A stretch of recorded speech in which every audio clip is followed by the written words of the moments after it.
I talk about that in terms of like our information environment a lot. You know, the average person who's watching, let's say, 4.5 hours of television per day, which is the average figure. Which is hard to even imagine people watching that much. That means half the population is watching more than 4.5 hours per day. But the average person is living in an information environment which is really strange environment. And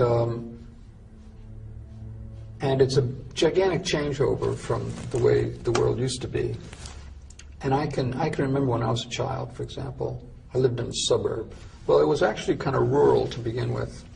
Then it turned into a suburb later on. But it was pre-television. And I can remember coming home and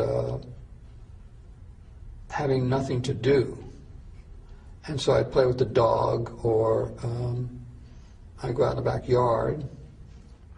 And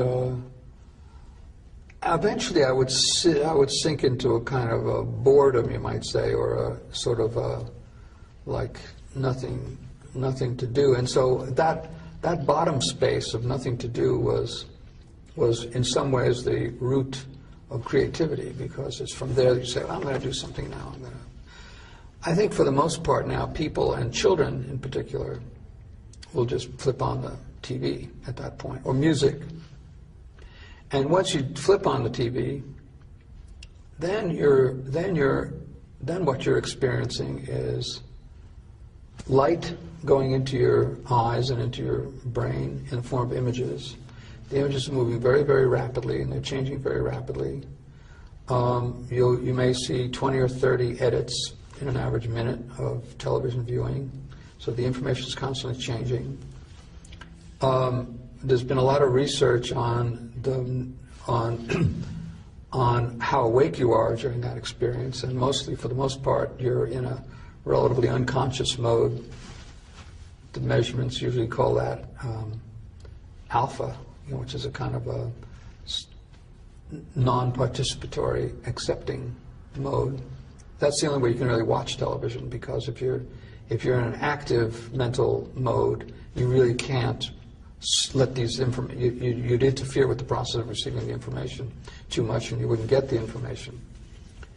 Active mental modes are more associated with reading or conversation or doing things. And it's you couldn't read and be an alpha, for example. That wouldn't work. You have to be in what's called delta, or is it beta? I can't remember now anymore. But anyway, so the child, let's say, sits for very long hours, receiving information that's sent from somebody else thousands of miles away, very rapidly moving information field. And there's been a lot of research on how that causes hyperactivity among kids. People are wondering why there's so much hyperactivity now.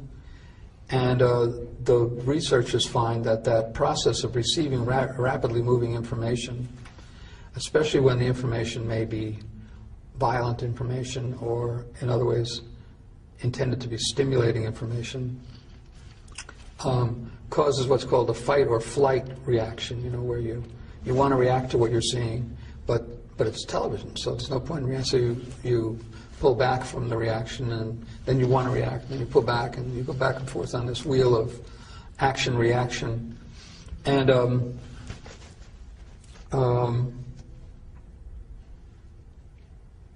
And when the set goes off, then there's this wild bursting out of sort of kinetic energy that has been. And the set goes off, and you're no longer living in an information field which is moving very rapidly, and your mind is no longer receiving these constant images. The room is just there. It's just there. It's just nothing is really happening.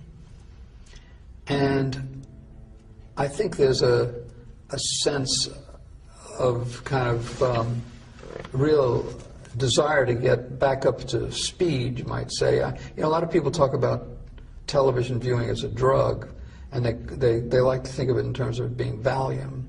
But I really think it's speed, because what happens is you're pacified when you're viewing it, although your nervous system is reacting back and forth. But when the thing goes off, your nervous system is still reacting, but the information field has stopped. And so in some ways you have to get your system back up to speed. So then you go outside, let's say, and all the cars are moving fast, or you've got a Walkman on, and that's speeding you up.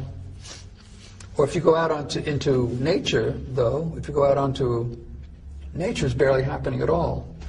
You know, it's very hard to experience grass growing, or to see the interactions of nature if your whole internal system has been sped up. So I think that for a lot of kids that becomes a very uncomfortable experience, and so they sort of have to get back up to speed and back to the machines, back to the speed, and so TV set goes back on, and it's used in that way as a kind of drug. So I think what's happening is that television viewing for children, and I think to some degree for adults, is a training for more hyperactive lifestyles and hyperactive informational systems, and for speeding up the nervous system and speeding up. It actually pacifies the mind, but it speeds up the desire to do something else. Have you seen and that is putting people into a kind of emotional, psychological state which makes it impossible to relate to nature. So I mean, it's concrete alienation again. It's internal alienation. Plus, images are going in which stay in, which can't be got out either. So it's a real heavy impact. And in the modern world, another point is that 70% of this information is controlled by 7 corporations. 70% of global media, and that's not only television. That's also radio and magazines and books and movies and billboards and theaters. 70% of global media is controlled by 7 corporations. And 3 corporations control 50% of the 70%. They are AOL Time Warner, Disney, and Fox. And the other 4 among the top 7 are Sony, Viacom, General Electric, and Bertelsmann, I think, now. These people are controlling 70% of all the information that's moving through the world. We have never lived in such an information field before, where we're separated from the natural world, so we don't get information that comes from nature very much.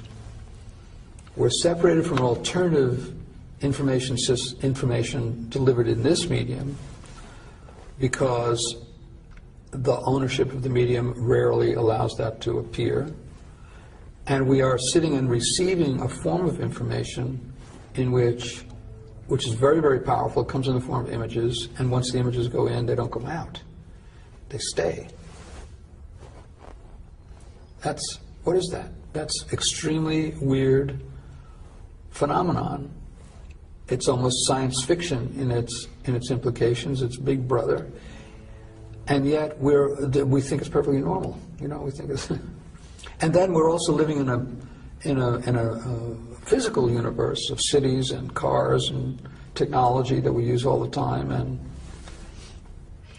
which accelerates the power of this, so that single voices can really have dictatorial power.